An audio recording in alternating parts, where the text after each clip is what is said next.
Apologies for the delay to everybody in the gallery and to everybody at home.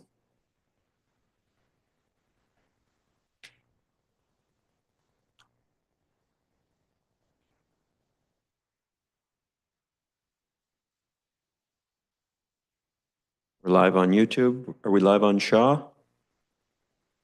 Hi.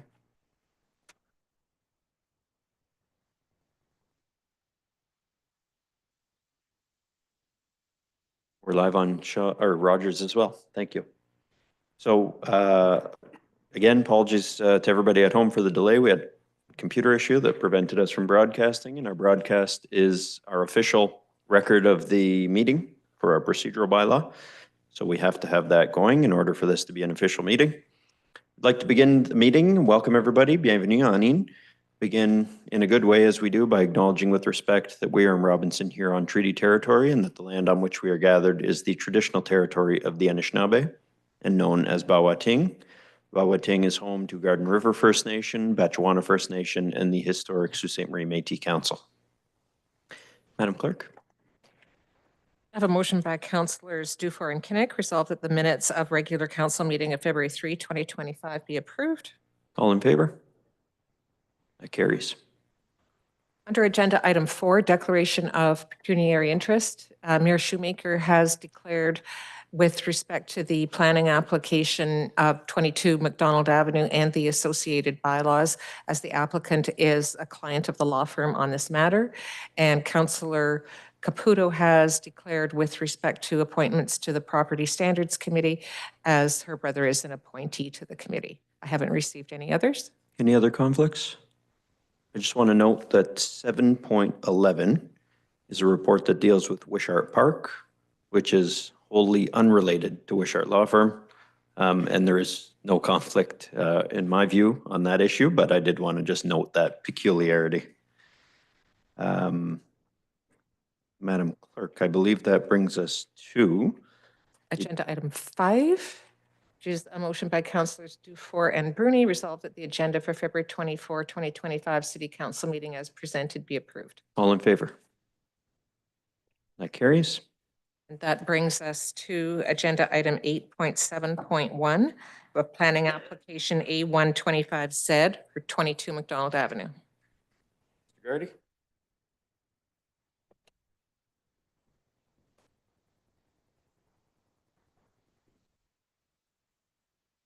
So the motion is by Councillors Dufour and Bruni, resolved that the report of the intermediate planner dated February 24, 2025 regarding application A125Z 22 McDonald Avenue be received, and that Council rezone the subject property from high-density residential zone with special exception to high-density residential zone with amended special exception, repealing special exception 391 in its entirety and replacing it with the following special exceptions. Limit the number of residential dwelling units to 230, limit building heights to 9 stories, permit parking to encroach within 8 meters of a required front yard, Gladstone Avenue, permit parking to encroach within 2 meters of a required exterior side yard, McDonald Avenue, waive the requirement that at least 50% of the required front and exterior side yards be landscaped, permit a 60 square meter accessory building to be located within 5 meters from the front lot line. Further, that council deem the properties subject to site plan control. There are 3 pieces of correspondence were received subsequent to publication of the agenda and have been included on the addendum. Thank you. We'll turn things over to Mr. Tenazzo, please. If Mr. Tenazzo, if you could provide us a summary. Thank you, Mr. Acting Mayor. The subject property is located on the northwest corner of McDonald and Gladstone Avenues. The property has been the subject of previous, fairly recent rezoning applications, one in 2019 and another in 2020, which had the overall effect of rezoning the property from parks and recreational to high-density residential with special exceptions limiting the building height to 8 stories and the total number of dwelling units to 65. Essentially, this application requests approval to increase the maximum building height to 9 stories and the total number of dwelling units to 230, as well as some setback reductions.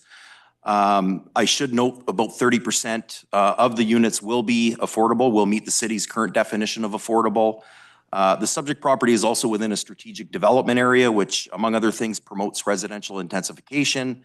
And the recommendation is to approve, and the applicant, Mr. Biasucci, is present to speak on behalf of the application. I believe there's also at least 2 neighbors that wish to speak as well. Thank you. Okay, thank you. Are there any questions from council at this time? We're taking questions first from council. None? Okay, are there, Mr. Biasucci, would you like to speak? Good afternoon, Mr. Acting Mayor, Honorable Councilor, and staff. As Mr. Tanaso, I explained this. I don't want to make it more complicated or longer than it needs to be. All I can say is that we're looking forward to this. It's an exciting project. It will go together. One of the things that we're asking for has been the timing. Like anything else of this size, there are funds available that will aid in getting the project off the ground in a timely manner. Those opportunities come and go, as we all know how federal budgets work. This will be not different than funded, not different than the last few buildings you see going up.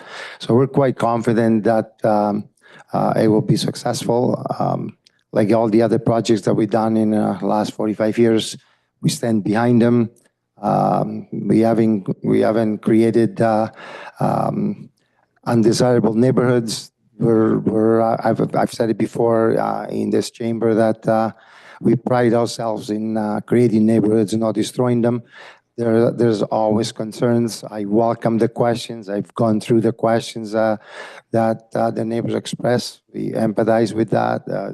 There are always things you can learn from the last project. You can make things better as you go.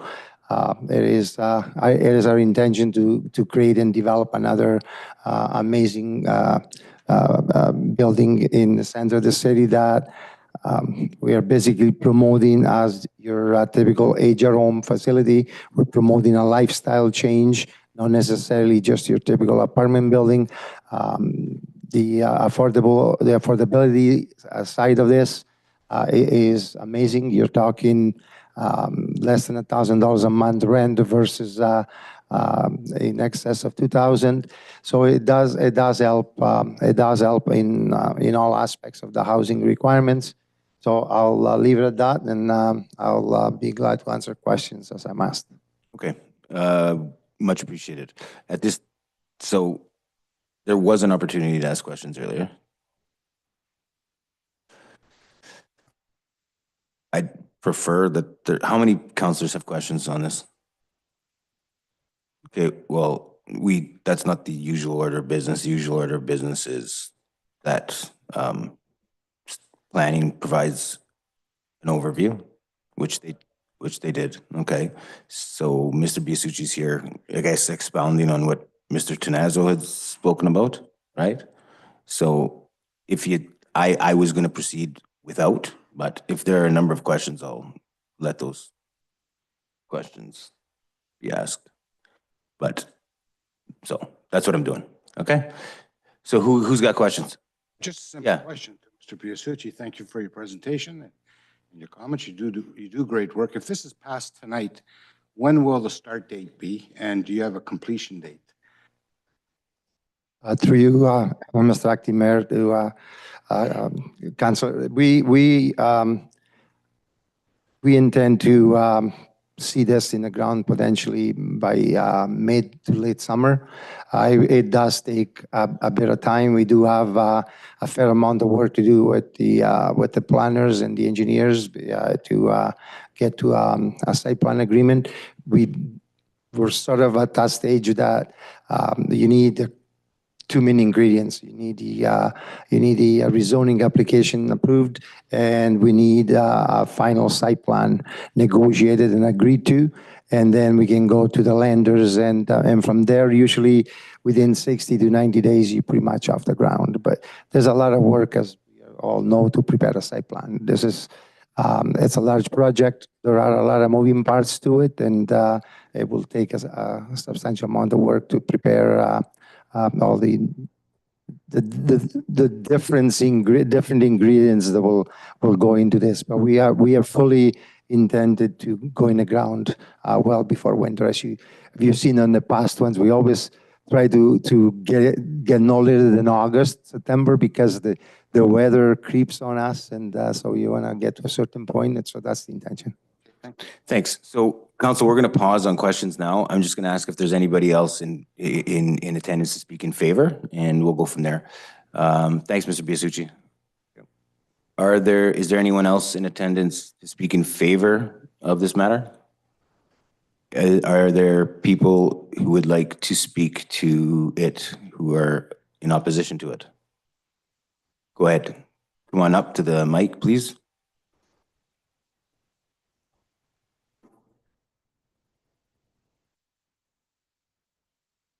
Could you just please give us your name and your address? Thanks. I'm Lyndon Pond, and I live at 100 Fauquier Avenue, and I've been a resident there for about 17 years. I'd like to thank Acting Mayor and City Council and the developer for giving me the opportunity to address Council and my concerns over the development. I strongly object to the application to rezone the property at 22 McDonald. 2 9-story buildings of 116 units each. And I want to outline my concerns about the way this large development will impact our existing neighborhood, which is it's pleasant and quiet. It's well-treed, and it's filled with 100-year-old homes for the most part. We all know each other. It's that kind of neighborhood. There's a real, and that includes Lansdowne all the way down to Bourne and Summit. I looked at the revised official city plan. Some changes have happened since the last appeal that Loretta Harrison and I initiated. So I did work with the revised 2022 plan. I've got it in 3 sections. So one section is traffic. This development will potentially double the population of our neighborhood. It will drastically increase traffic on McDonald and Gladstone. And McDonald is a very swift-moving collector road, and people run from the bottom of Bruce Hill up McDonald at a really alarming rate of speed. And it's a blind hill. So you're on a curve and they're gunning it, and and it's a blind curve at the very top. There's also a senior home, and I've personally had to go out and help seniors because I live right at the corner and I see them struggling to try and cross that dangerous stretch. I found at the church meeting, Sam was explaining to us, there's a plan for a road that comes parallel with Fauquier. It's an access road, a small one, and it's literally at the top of that blind hill. And I feel that that's hazardous, the placement of that road. It's a very busy intersection. Chartwell uses the entrance nearest my home for all of the emergency visits, the fire trucks that come constantly, and the ambulances and the visitor traffic all funnel in on that corner, Fauquier into Collegiate Heights. Now, normally, a building complex of this size is located on major thoroughfares in this city. And I looked at the history of this city, and when I researched the first appeal,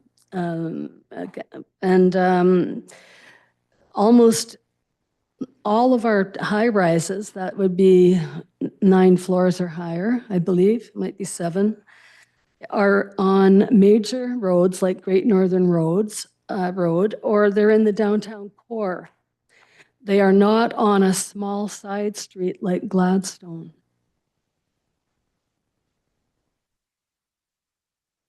I looked at the official city plan, the proposed 2022, under intensification.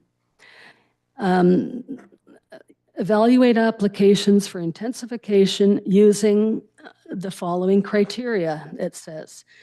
Under Article 5, this is on official city plan 2.4, Section D. 5, the provision of adequate ingress and egress off-street parking, loading facilities, and as well, I've put this in and highlighted this, safe, convenient vehicular circulation. Putting a road onto McDonald Avenue at the top of a blind hill is not safe. It is not safe at all. 5I, the impact of traffic generated by the proposed development on the road network and surrounding land uses. Just by the busyness of this intersection, I feel that we're violating that section too under traffic issues.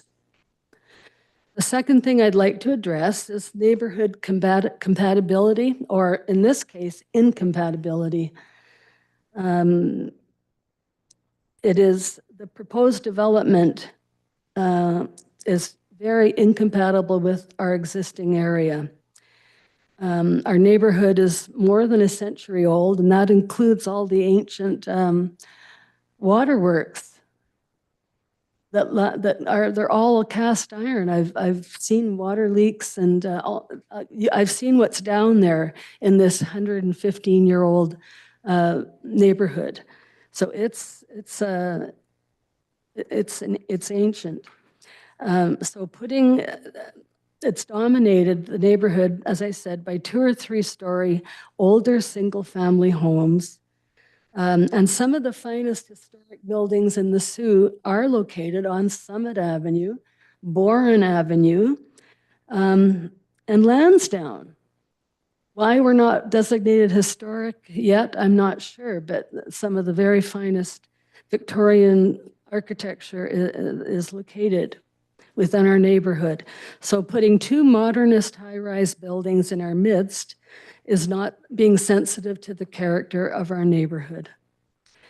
Okay, the recent 5-story Saldan building at 110 Pym Street behind the Algonquin. To me, I thought, perfect. This is what we're going to get. It's compatible. It looks like a brick exterior, and the windows look like they're within that vintage of housing that are on Herrick Street and Pym. And that's not what we got. That Saldan building at 110 Pym does show sensitivity to the surrounding area. It's in character. And that kind of structure would be far more compatible and acceptable to those of us that bought into this neighborhood because we like older homes. Third point, site conditions. The suitability of the site in terms of shape, size, soil conditions, topography, and drainage are considered under the official city plan. And I feel they are oversized for the lot, and there's not sufficient space for a good setback, unlike the first plan that Mr. Ruscio proposed, which had lots of setback and lots of landscaping. This one I feel is crowding that buffer zone from the existing neighborhood.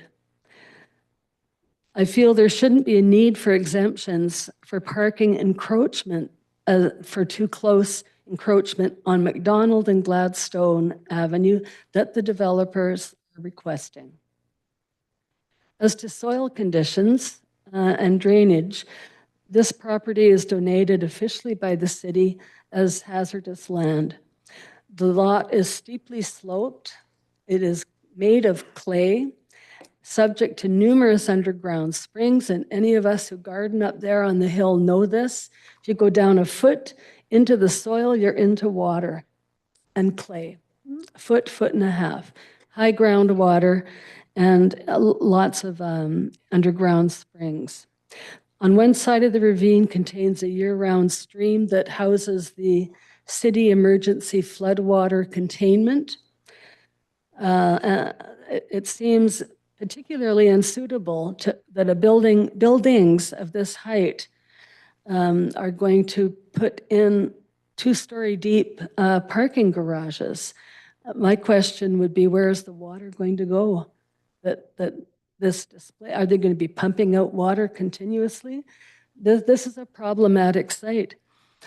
And I will end with a cautionary story of my own about Central Algoma Secondary School, where I taught for quite a few years.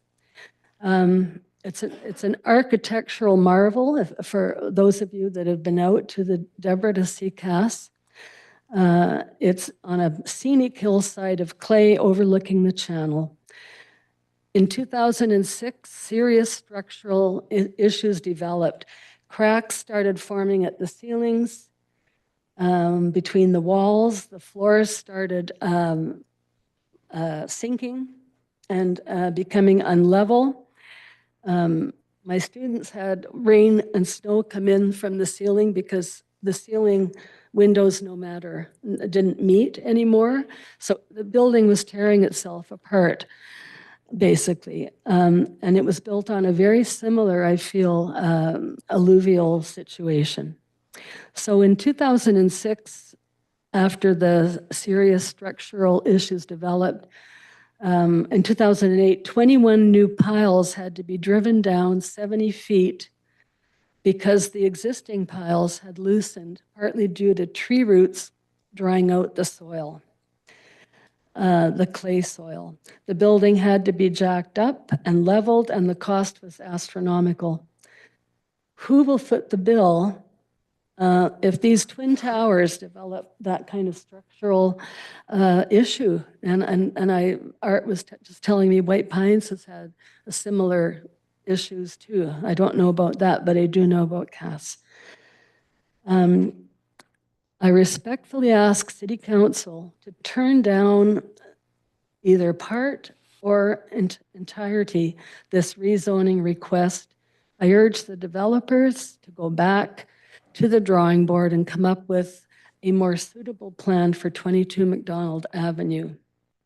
I also respectfully ask the developer, Mr. Ruscio, and Saldan Construction, Sam, to provide protection to neighbors like myself that have century-old stone foundations, to be protected by engineering reports, which Sam, you mentioned at the meeting, we're going to be done. I would like a seismograph. I'm at ground zero for this development with my 115-year-old house. I want a seismograph that will measure construction forces, because this is a pocket of old housing, and I would like that assurance that we're not going to be subject to damage, construction damage from vibration. Thank you very much. Thanks, Ms. Bond. Is there anyone else to speak in opposition? Please approach the mic.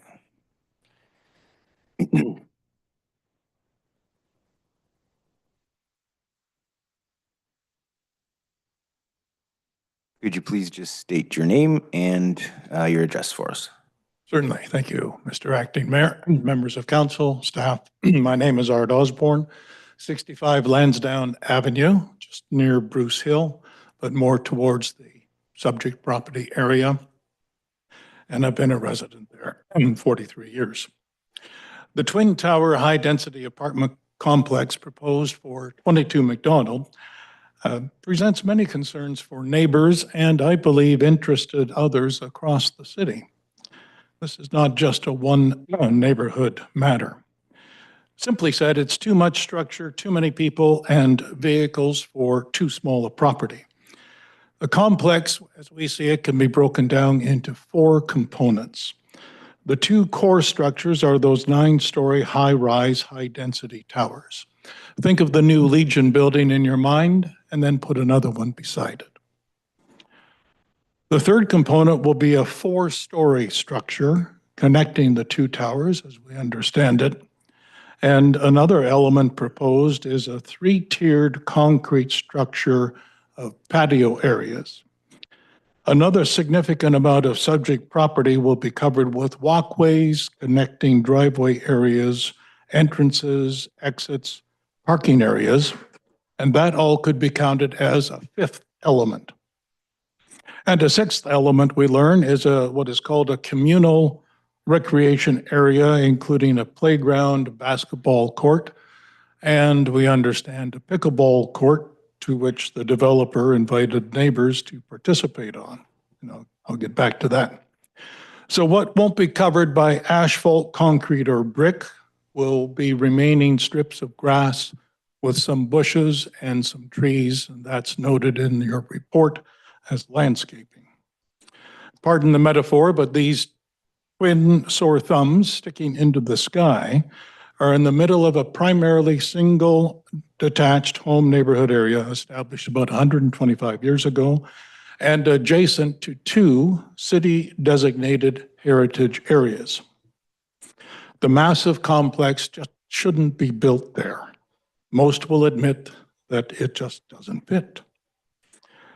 Allowing this massive twin tower complex to be built with its impacts on the immediate neighborhood also brings with it a signal, and this is where others across the city should be concerned, a signal that there's a new building policy in town. Any development, anywhere, anytime. Call it AAA. Citizens in every neighborhood should be watchful for something like this coming their way. So, excuse me for one moment, Mr. Osborne. Could we just stick to this planning matter, please? We're not discussing planning matters all over the city. We're dealing with this specific one. So I'm just mentioning that citizens elsewhere are watching, Mr. Acting Mayor. Now, this project, as we size it up, may be the biggest complex ever proposed for development in a primarily single detached housing area on just 4.5 acres of property, possibly producing the highest population density unit of any subject matter land in Sault Ste. Marie.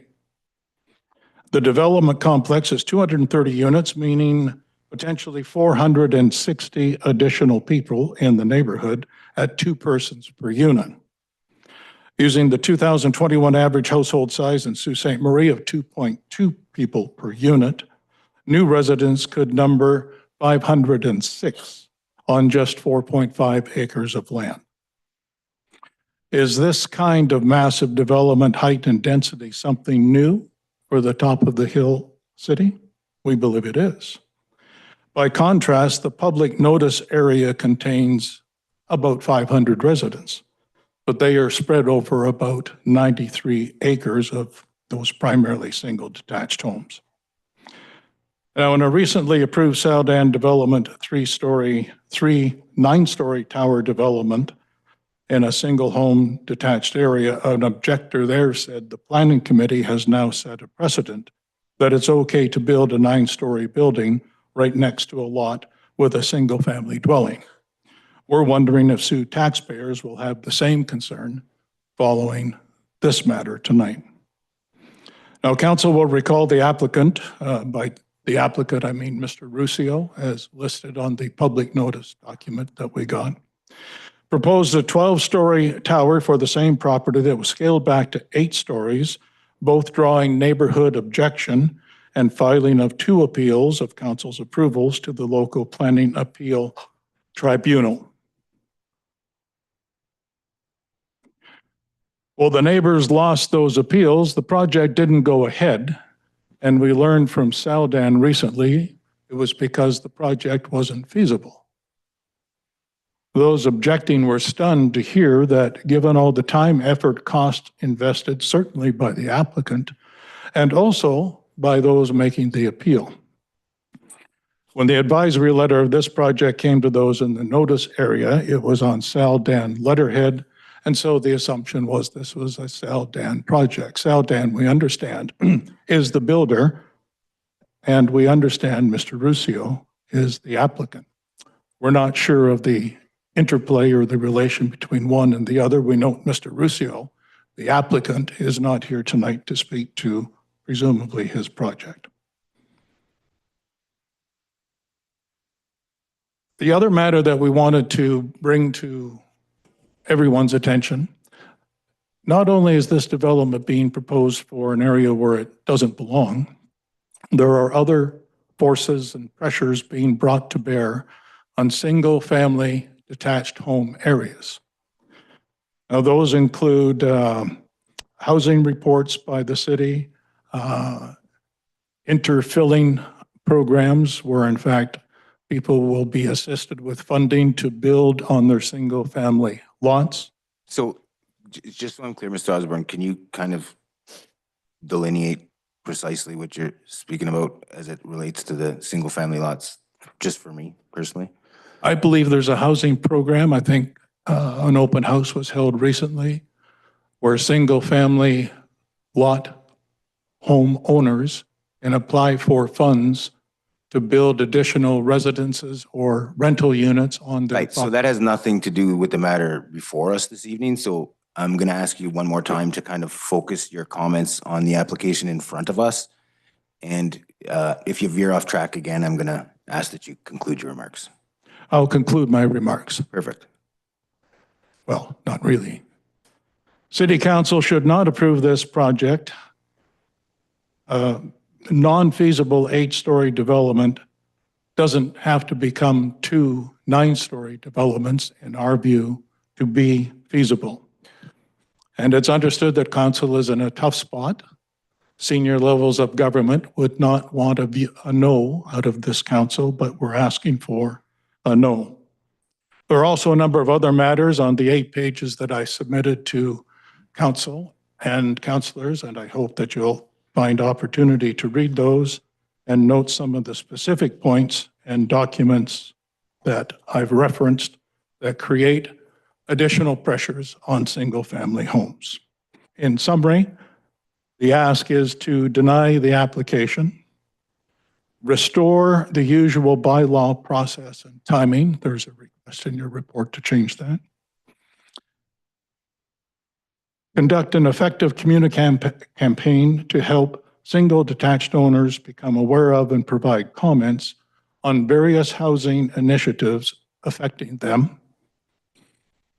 And I think I'll conclude my remarks there, and thank you for your time and attention. And thank you for your presentation. Okay, council, we'll start with questions. Councillor Bruni, do you have any others? Okay, Councillor Dufour.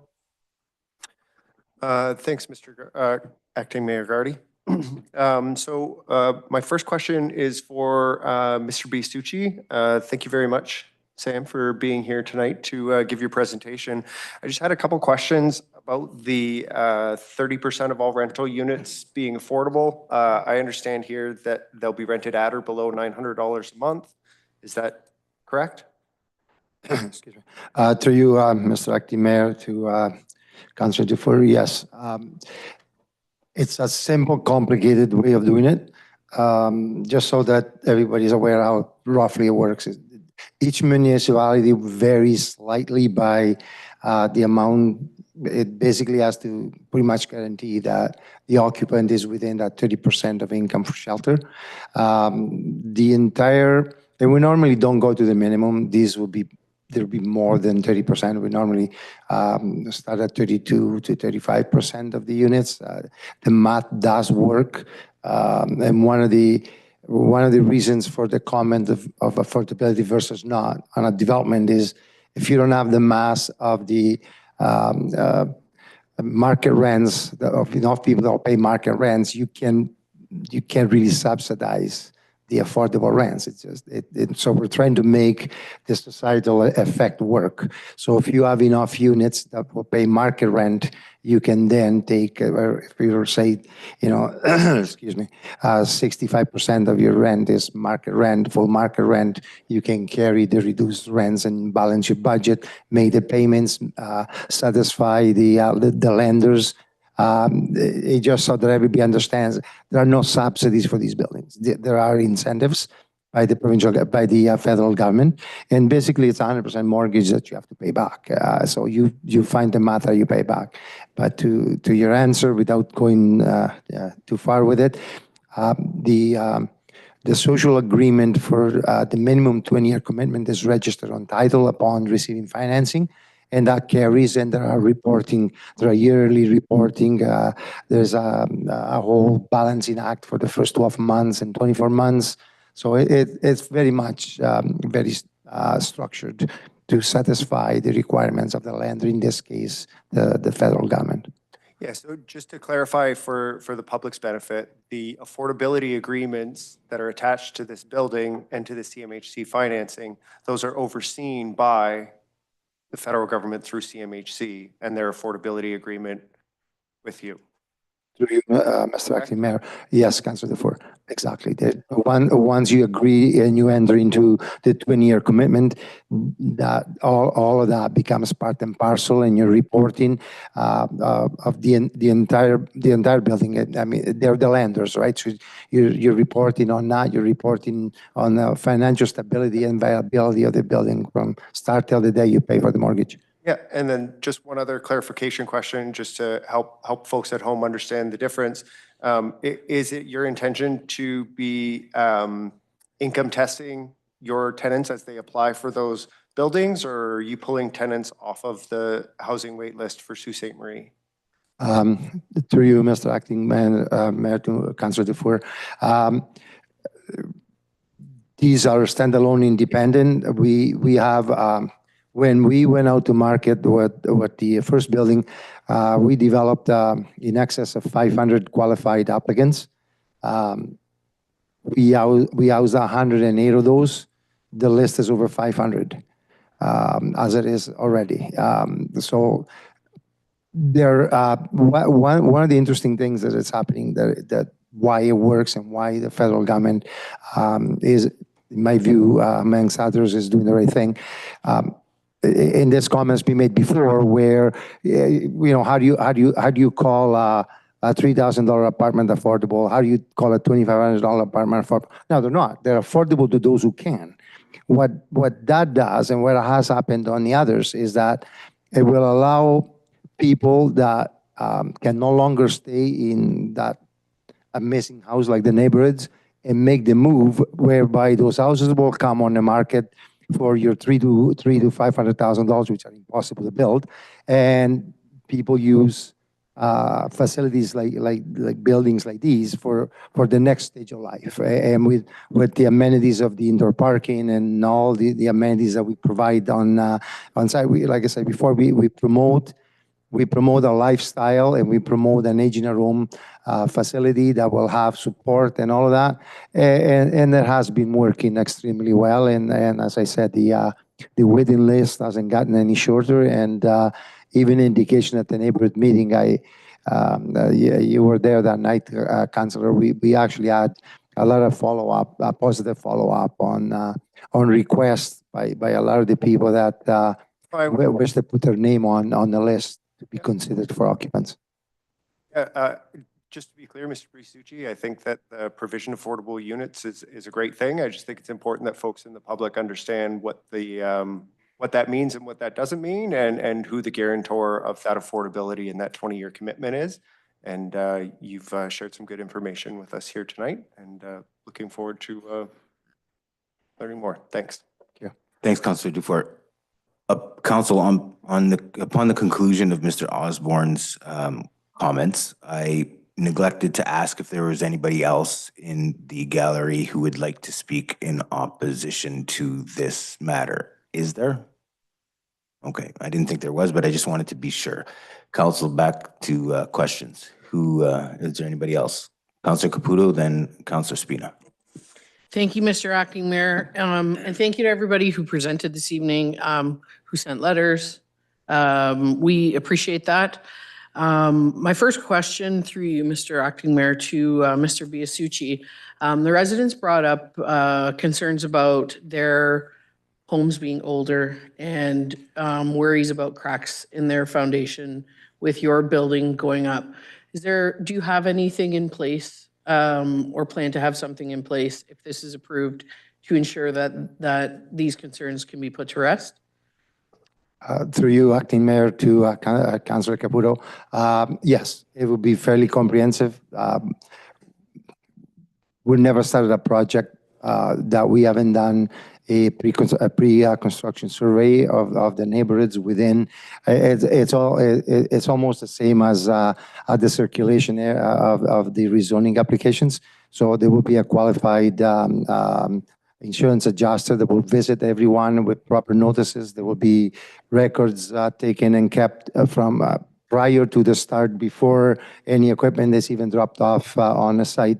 The pre-construction survey will take place. It gets registered. It will stay as a live document. And during and after the construction, if there are any concerns, then of course we and our insurance will have to address and take care of that. Okay, thank you very much. My next question is to Mr. Tanasso, if I could. One of the speakers brought up a concern about the two-story parking going into the ground and concerns with water. Can you address that? Do you see any issues with this parking garage and not being able to hold the water from the apartment building? Through you, Mr. Acting Mayor, to Councilor Caputo, I would maybe defer that question to the developer. That's more of a building matter. Okay. Through you, Mr. Mayor, Councilor Caputo. Again,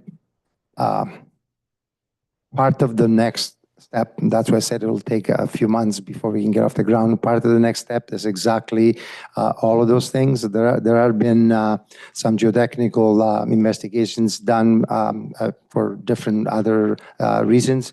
We will be commencing our own once we know that every effort, time, and funds we will invest on a site will lead us to a destination. And that's one of the first indications from what we know.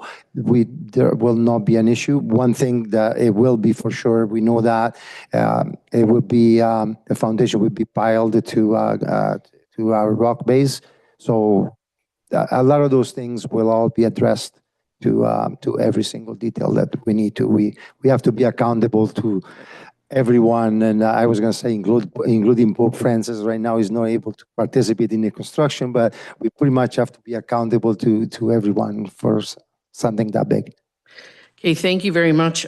Just a couple of comments, if I can. It's something that was brought up was pressure on a single-family home. And I think in the way that Mr. Osborne brought it up, I take it a little differently. Today in 2025, the pressure on the single-family home has become affordability. How do we keep these houses? There are families that cannot afford to be in these homes. In my humble opinion, and as a lover of old homes, I lived on the Crescent. My home was 100 years old. I loved it. We had developments at the end on Upton Road that were apartment buildings, and they totally lent their beauty, and there were great people that lived there that lent to the landscape of the neighborhood.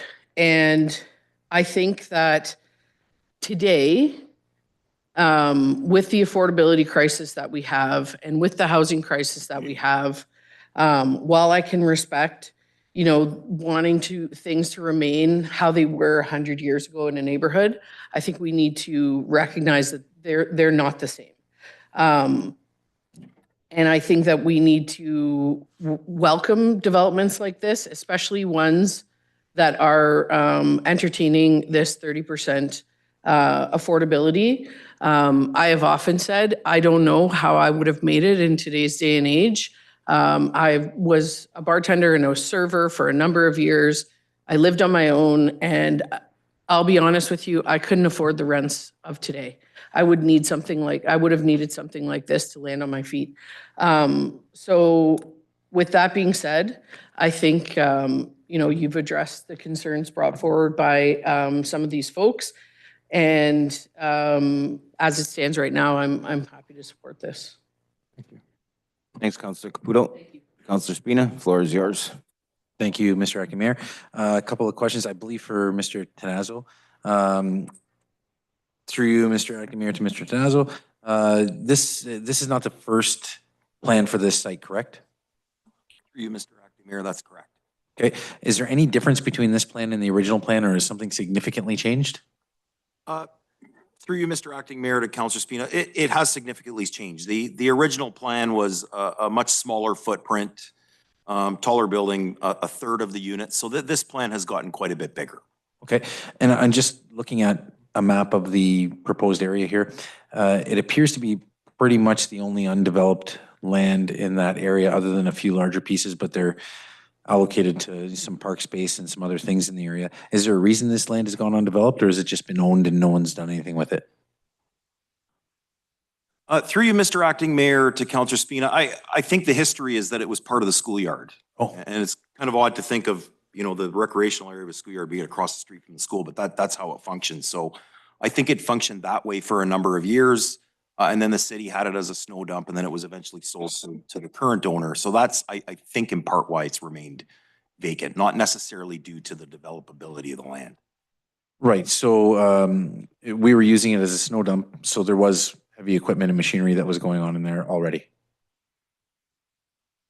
Through you, Mr. Acting Mayor, I would presume that yes, there would have been heavy equipment as part of the snow dump. Okay. Wonderful. And I've seen the plans. I've seen the proposal for this site. And I think it appears to be a very exciting development by a very trusted developer. And I would suggest at this point, I'm very happy to support it. So thanks for the information. Thanks for the presentation, everyone. Council, any other questions on this matter before us? No? Okay. Well, with that, we'll go to a vote. All councillors in favor? Opposed? I think that was unanimous. Thank you very much, Mr. Acting Mayor, Thank councillors, you. staff. Thank you.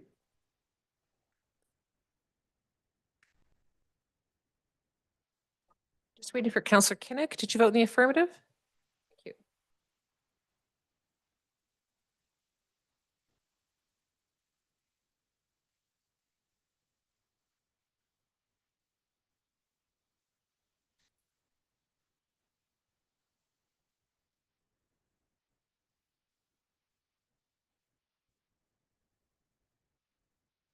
And that will bring us to consent.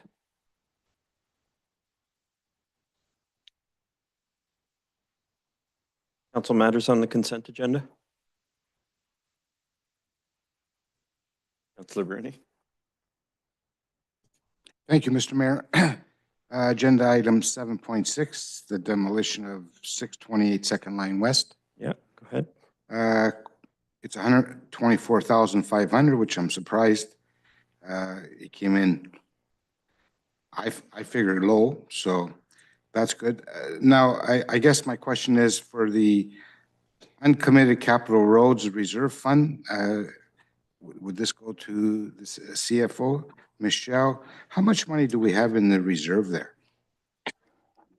Through you, Mr. Mayor, to Councillor Bruni, we have an approximately $1 million uncommitted at this time. We have not finalized our year-end numbers, so that could adjust a bit. Okay. And do we know if when the demolition occurs, I guess to Mr. Ver, the question, would they be using our landfill site to dispose of?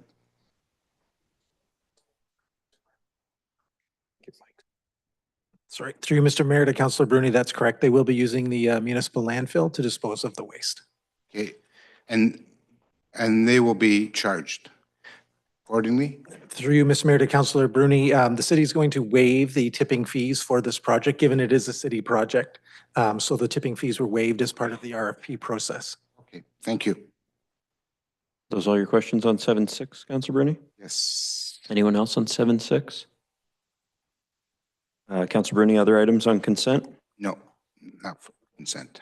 Other councillors with items on consent? Seeing none, we can have a vote on the matter. Has the motion been read, Madam Clerk? Resolved that all, it's a motion by councillors Dufour and Bruni, resolved that all the items listed under date February 24, 2025, agenda item 7, consent agenda be approved as recommended. All in favor? That carries. Which brings us to 8.8, I believe, Madam Clerk. Under agenda item 8.8.1, supplementary board and committee appointments, a motion by councillors Spina and Bruni, resolved that the report of the Deputy City Clerk dated February 24, 2025 concerning supplementary board and committee appointments be received, and that all appointments under agenda item 8.8.1 be approved as recommended, with the exception of the Property Standards Committee, which will be accepted on account of Councillor Caputo's conflict. Any questions, Council? Seeing none, all in favor? That carries.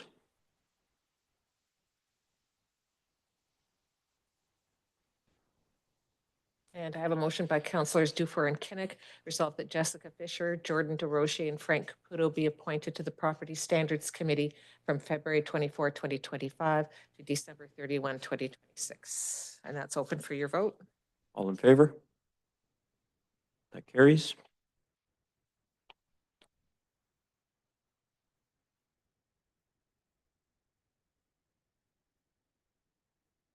That will bring us to agenda item 9.1, DeepSeek on city-owned and city-issued devices. It's a motion by councillors Kinnock and Bruni, whereas the City Council of Sault Ste. Marie is committed to ensuring the privacy, security, and integrity of all city-owned and city-issued devices used by city employees, elected officials, and other personnel. And whereas DeepSeek is a third-party software tool that has raised concerns regarding the potential for unauthorized access to names, emails, telephone numbers, and dates of birth, along with text or audio inputs, prompts, uploaded files, feedback, and chat histories. And whereas Shared Services Canada, as a precautionary measure, recommends that governments should consider blocking the application and website on their departmental network and devices. Now therefore be it resolved that staff be requested to report back to City Council with a plan to implement the blocking of the DeepSeek from all city devices and networks. Councillor Kinnock, this is your motion. Thank you, Mr. Mayor. In this digital age, cybersecurity is vital. With the increase of state-sponsored hacking, cyber incidents is increasing every year in Canada. This resolution is a proactive approach in protecting our networks, devices, and data. A policy like this makes us more insurable and less exposed to future cyber attacks. Thank you. Thank you. Councillor Kinnock. Councillor Bruni, anything to add? Anybody else on council with questions? Councillor Scott. Thank you, Mr. Mayor. Through you, Mr. Mayor, to whomever will be reporting back. I just want to kind of guide it and hope that we can distinguish between like the true DeepSeek website, which has been definitely linked to sending data back recently to China, and the difference between having a localized version installed and entirely on network. I just don't want to shoehorn us into potentially blocking something that may not have a risk. So if they could just delineate in the report back the differences between a local model versus one that definitely is connected, you know, to nefarious actors. That's it. Fair. That's something we can do. Through you, Mr. Mayor, to Councillor Scott, yes, staff can look at that. Certainly, we monitor what higher levels of government are doing, and we monitor industry publications to look at the safety of different applications, and we will be able to report back on that. That's good. Thank you. Thank you, Councillor Scott. Any other councillors with questions? I'd just like to mention, we had a motion about banning TikTok on city devices, this one on DeepSeek.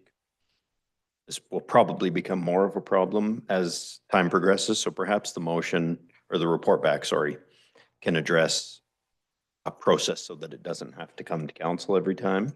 because we are not the experts in what apps to ban.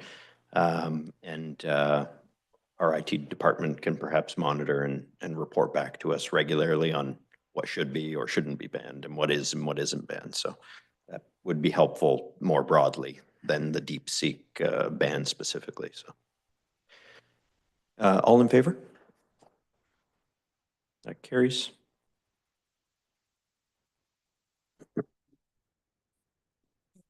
Agenda item 9.2, snow removal service delivery assessment.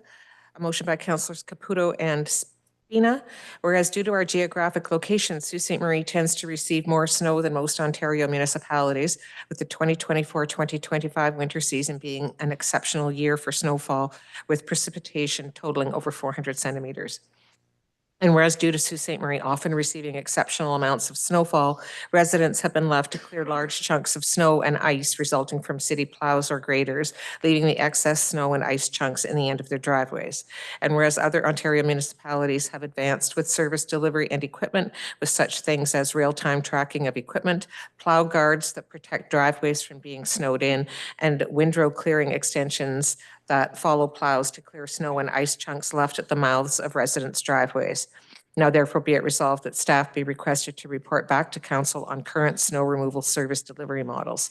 Further be it resolved that said report include possible improvements to service and equipment, communication with council and residents, cost of upgrading service and equipment, and labor force impacts on adding additional equipment. Councillor Caputo. Thank you, Mr. Mayor. I would like to start off first by saying that I think that Public Works has done a phenomenal job this year with the amount of snow that we have received. That was not the catalyst to bringing this motion forward. Part of why I wanted to bring this forward is because myself, like probably everyone around the shoehorn here, has been sent the video with the windrow clearing or the guard, and it's one thing for answers to come from us as council, but I thought it was time for Public Works to be able to report for themselves to residents on whether or not these are things that really could work in our municipality, and perhaps they can. We're also one of the only municipalities not to be tracking snow removal, so that's something that I think could be helpful. But I just think that having a report on ways that we can improve this already great service will appease some of the residents who have asked for such things. So, thank you. Thank you, Councillor Caputo. Councillor Spina. Thank you, Mr. Mayor. I know that all of us at City Council, including staff here, have talked at length about snow removal and in our community, and again, how great the team is doing. One of the things, I'm going to have a lot of questions on this, but those questions are going to wait until the report comes back, because some or most may be answered within the report and some may generate new questions. But I think it's important for us to realize at this point in time that we are continuously, not just this year, but all year round and not just this winter, we are continually asking the team at Public Works to do more and more and more, yet we are not making strategic investments, in my view, in Public Works to allow them to do those. We're not giving them the tools they need to do the jobs that we desire at the level that we desire. So I think it's time that we get a great report back from them, and it's incumbent upon us to provide them the tools that they need to do their job properly, not just for today, but strategically into the future, so that we're not looking back in 10 years and having to make massive investments at one lump sum point in time. So I'm happy to support this, and I'm going to be very excited to see the report coming back.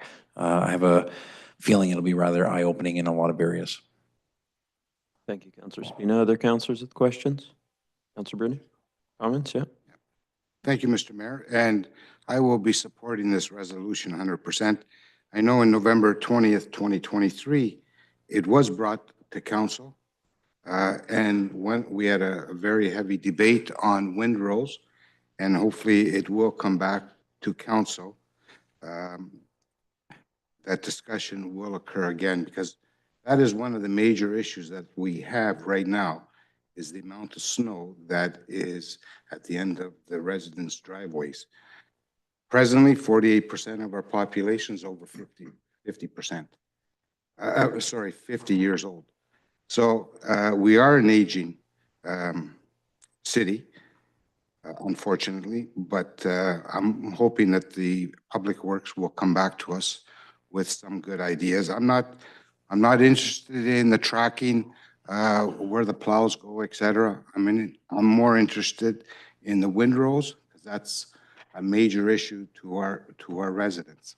So I'm 100% forward for this resolution. Good resolution by Caputo and Spina. Thank you, Councillor Bruni. Other councillors, questions, comments? Councillor Gardy? Yeah, I'm just gonna comment because when I brought the original motion forward as it related to windrows, and at the time, I was told that it was going to be too expensive to do, and despite me asking for staff to look into the opportunity to mirror some other programs that are going on in different parts of Ontario to help assist with the cost of this. It didn't transpire, or I didn't get the support, and I just don't know how it worked out. But anyway, that being said, at the time I mentioned it, and I'll reiterate it again.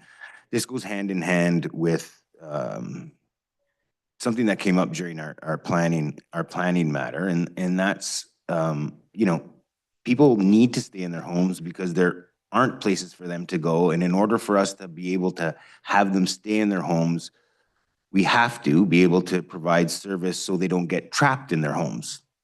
Now, this isn't an issue that happens weekly. It's an issue that happens a few times, potentially a winter season. And I think our staff does, well, I don't do anything, but our staff does a great job taking care of our streets and sidewalks in the wintertime. But with climate change, our winters are much different year to year, and our capacity and our ability to be nimble and to be able to address the needs as they arise can't be what they were like even 15 years ago, in my opinion. So I'm glad that this is coming forward. I'm sure that staff will take the suggestions and into consideration and come back with a report that takes into account what our winters have been like over the course of the last handful of years. Because if you think back, there hasn't been any that have been as consistent as they were, say, 20 or 30 years ago. So I appreciate the opportunity to read the report upon its timely return. Thanks. Thank you, Councillor Gardy. Other councillors, questions, comments? Seeing none, we can have a vote on the matter. All in favor? That carries unanimously.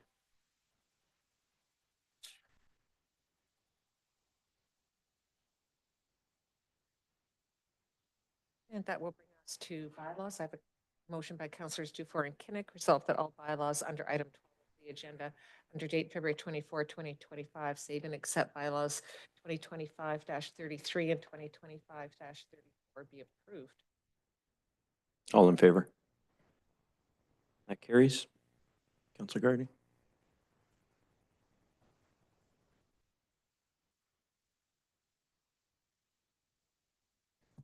A motion by councillors Dufour and Kinnick. Resolved that bylaw 2025-34 being a bylaw to amend Sault Ste. Marie zoning bylaws 2005-150 and 2005-151 concerning lands located at 22 McDonald Avenue be passed in open council this 24th day of February 2025. All in favor? It's everybody.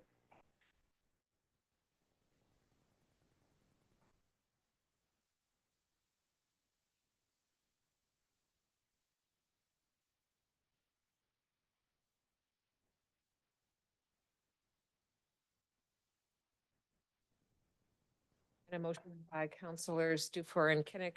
Resolved that bylaw 2025-35 being a bylaw to designate the lands located at 22 McDonald Avenue an area of site plan control be passed in open council this 24th day of February 2025. All in favor? That's everybody. In favor? Is it everybody?